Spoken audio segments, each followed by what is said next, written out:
The Bliss Business Podcast, the show about empathy, connection, and consciousness in business. Today's episode is brought to you by Zero Company, your paid search, social media, and programmatic ad experts. Welcome back to the Bliss Business Podcast series, Marketing with Purpose, where we explore how to embed purpose into every level of your marketing. I'm Sakach here with my co-hosts, Tullio, Siragusa, and Mike Liwski. Hey, guys. Hey, excited for today's show. Yeah, exactly. That's a good one.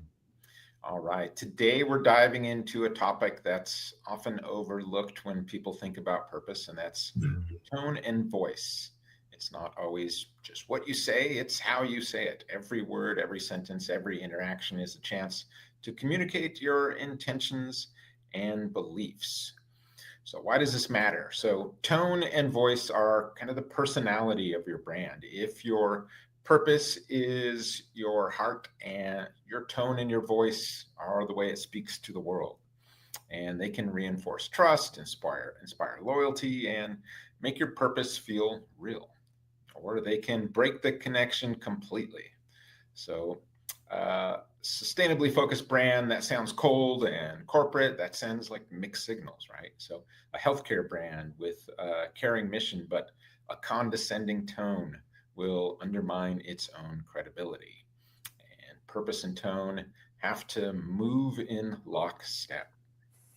This reminds me of this idea of when you are training a dog, right? They understand tone. So you can say the nastiest thing to the dog, but you can say it sweetly to them, and they'll respond in a positive way. Or you can say the sweetest things, but you can say it with a mean voice, and they'll be scared. So the key is your purpose can't just live on a poster in your conference room. It needs to be infused in everything you do, from your ad copy to your chatbot responses to the way your front desk greets visitors.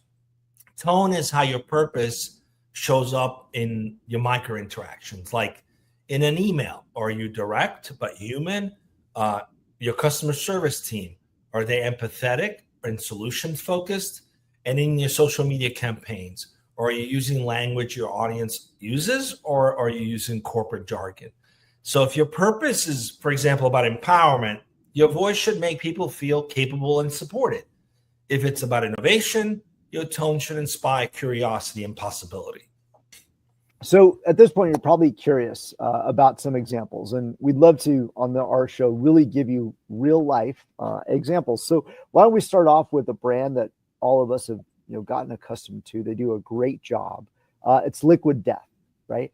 On the surface, it's not just canned mountain water, right? But their purpose is about breaking the mold of the same boring hydration and bringing eco-consciousness to a younger, edgier audience.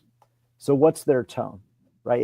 It's kind of like punk rock meets stand-up comedy, right? They use over-the-top metal-inspired branding. So we've all seen, the skulls and the flames and, kind of like the mock horror ads to really essentially make sustainability feel like rebelliousness, right? Instead of just kind of this preachy tone. And that sharpens the tone, right? It works for them because it's consistent across every ad, across the packaging, even some of the elements that Tullio mentioned in his list, every customer email, right? It's all consistent.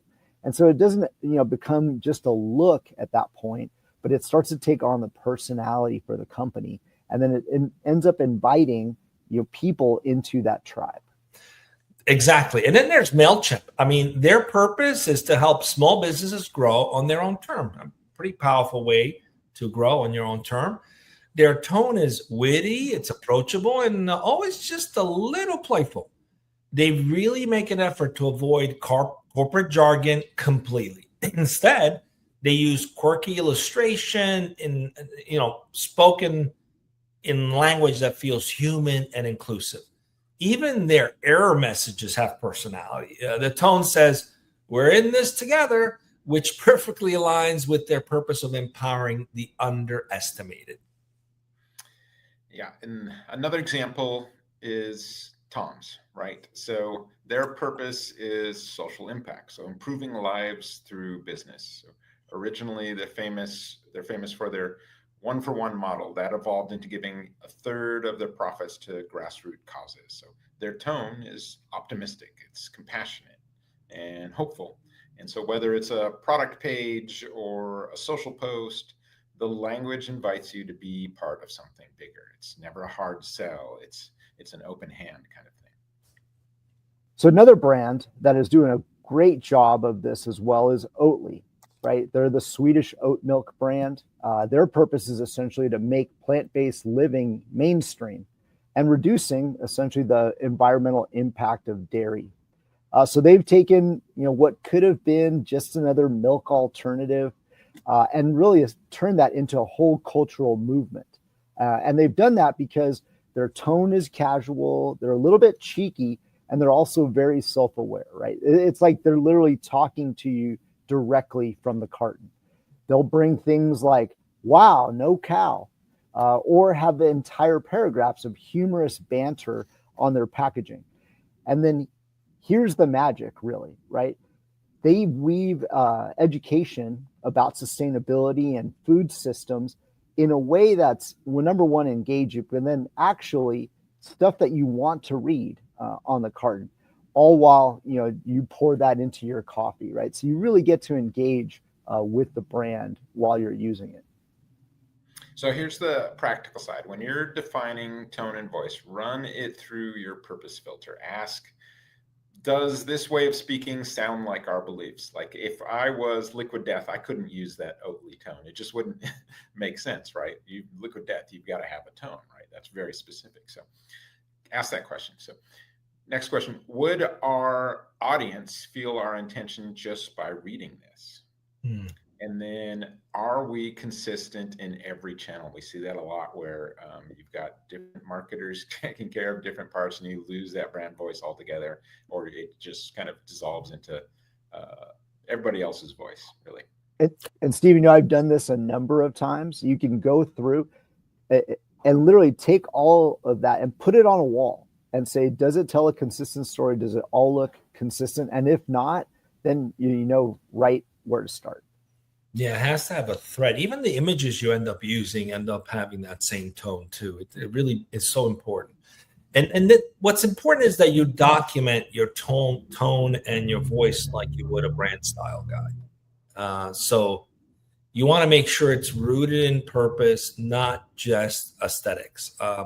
It's not about we use contractions or we avoid exclamation points. Really, it's about why you communicate the way you do. And this next one is critical, right? Because it can't just be you.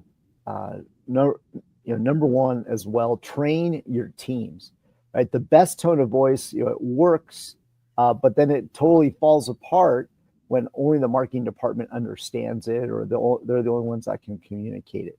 Everyone from sales to even customer support, especially, should speak the same purposeful language. And this is where I think AI CMO, AI Chief Marketing Officer platform that we built, this is where it really shines. It helps brands kind of define that intentional tone of voice from the start. And it does take you through this purpose exercise. So it fully understands not just your tone and voice, but also your purpose. And then brings those kind of guide rails, for your campaigns. So it keeps them consistent across every campaign, every platform, every customer touch point. It's not just about writing content. It's about ensuring every word, every gesture reflects your brand's purpose. So you're building connection at scale without losing that authenticity. So please, yes, check that out at aicmo.io. Your tone and voice are the bridge between your beliefs and your audience's experience of your brand. Get them right, and you're not just selling, you're living your purpose in every interaction. Thanks for listening again today, and we'll see you next time on the Bliss Business Podcast.